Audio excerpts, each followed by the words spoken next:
Well, thank you very much for this opportunity to talk about natural resources and development in Latin America.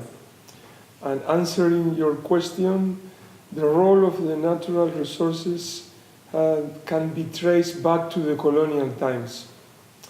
From the very beginning of current history of Latin America, we have been exporters, providers of natural resources, of commodities, mostly for global markets. And many of our countries have gone through the area of cacao-driven development, coffee-driven development, beef-driven development, and so on. And that was more or less the current situation in the last decades. We are still a provider of commodities for global markets.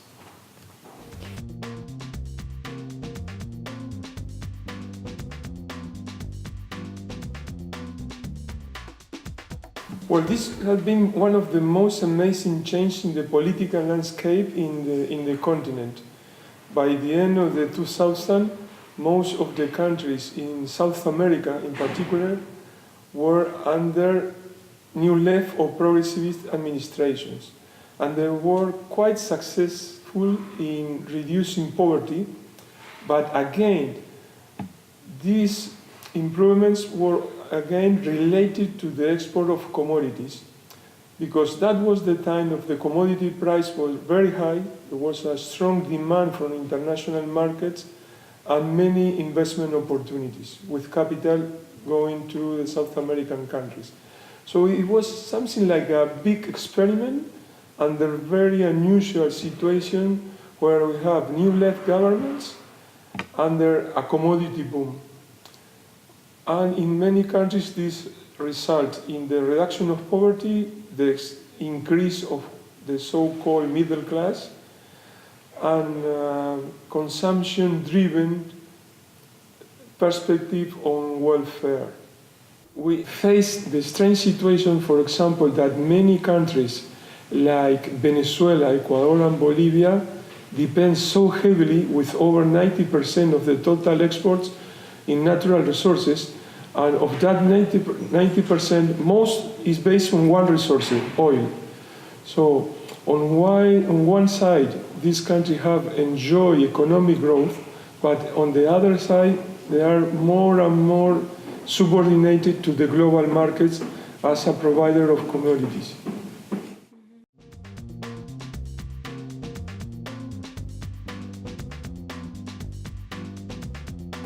Well, this model implies that we continue to base our export in the extractivist sector. That means mining, oil, and agriculture in high volumes, mostly devoted to the global markets, but also with a major role of the state. This role of the state is different in each sector and in each country. For example, that result a more strong participation of the governments, the state, in the oil sector in Venezuela, Ecuador, and Bolivia. Also a state participation in the agriculture sector through a tax on the exports of grains in Argentina, but not in the mining sector in most of the new left governments.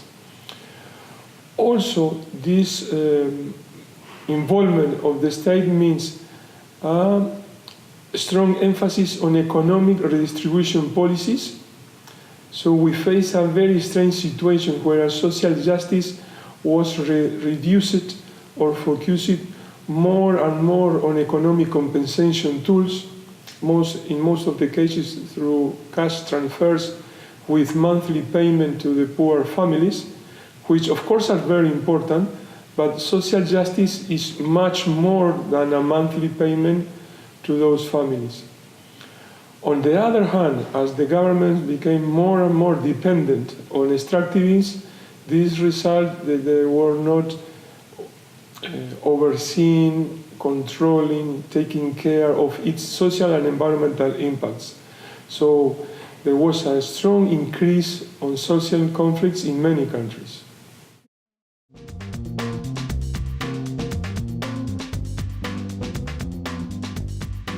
The impacts are very complex because we have major constraints on the economic dimension of the political life, but there are also social constraints because many social groups now face stronger reactions and resistance to the extractivist strategies because of their local, social and environmental and territorial impact.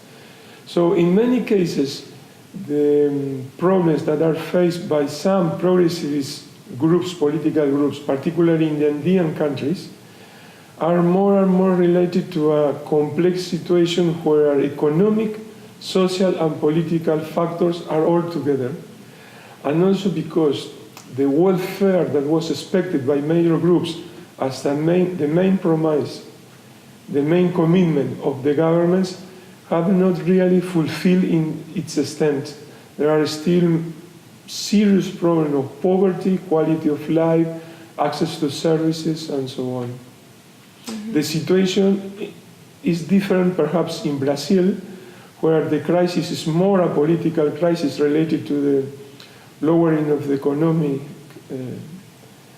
sector, but also related to very serious problems in corruption and in social situation in major cities. Mm.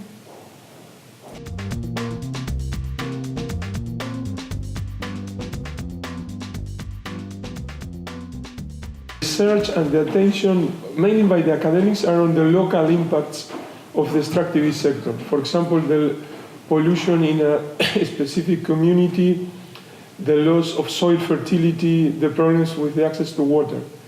But in fact, when we address the extractivist sector as a whole, the most important effects, the most negative ones, are sometimes hidden, and we call them the spillover effects.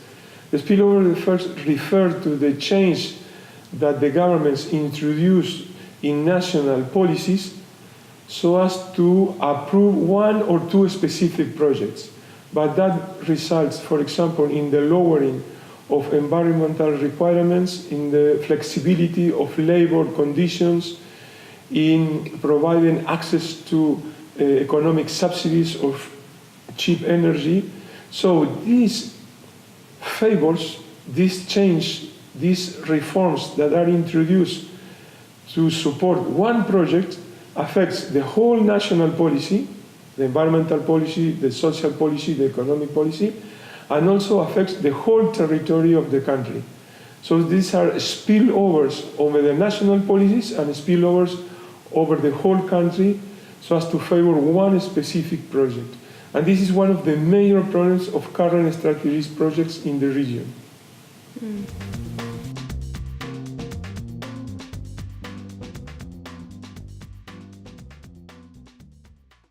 There are many alternatives. Our first reaction will be, particularly to the economists, we need to improve accountability systems because their current accountability and how they introduce economic value in national accounting, for example, does not include the economic cost of social, environmental, and territorial impact. So in one way I get an income of money through the export of natural resources, but at the same time I am losing money because of the loss of soil fertility, the pollution of water, and so on. So we need more clear economic indicators of the impact of the extractivism in the national economy. Then we need a more clear and open perspective on the production sector of our economies, because in many cases the extractivist sector have a side effect of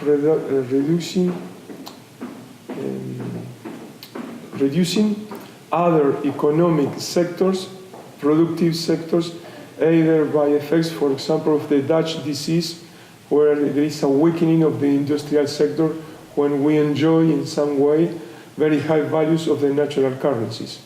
So this is one of the main results of the extractivist boom in the South American countries, that there is a strong primarization of our export, and we are still unable to promote our own industrial value chains in our region.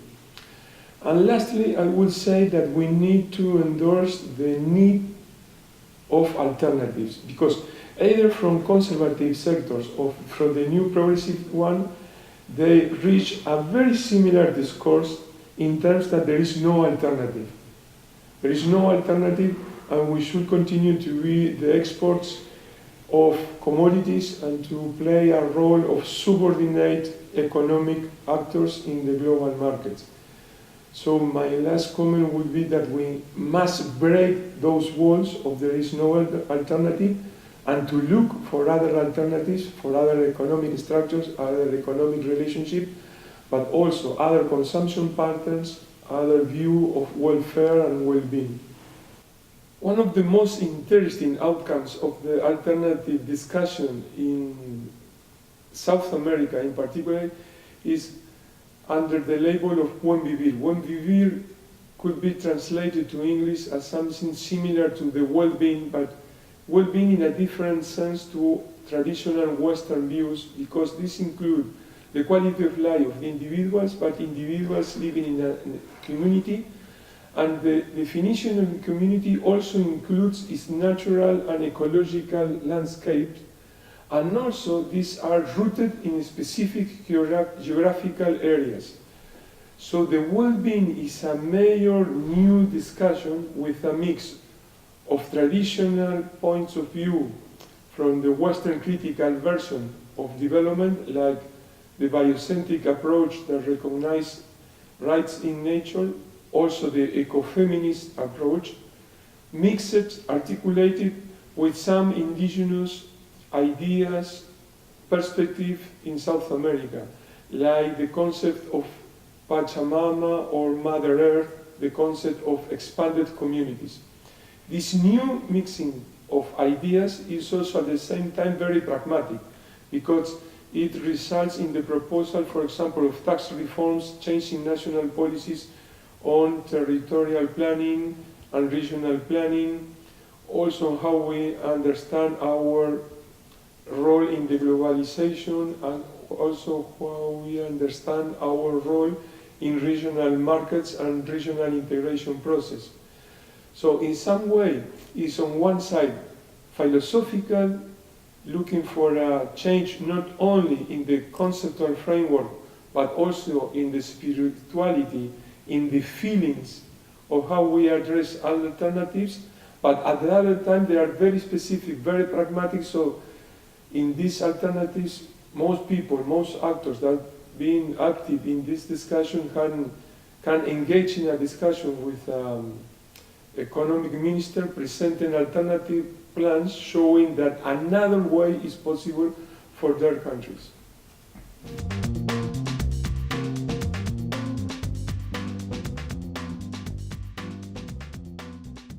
Yes, because along with the traditional discussion, debates, the conflicts around development projects and the political options behind development projects, either from the traditional conservative administration, but also from the new progressivist administration, in the last year have been emerging a new, quite radical, distinct debate that is under the label of buen vivir, the well-being.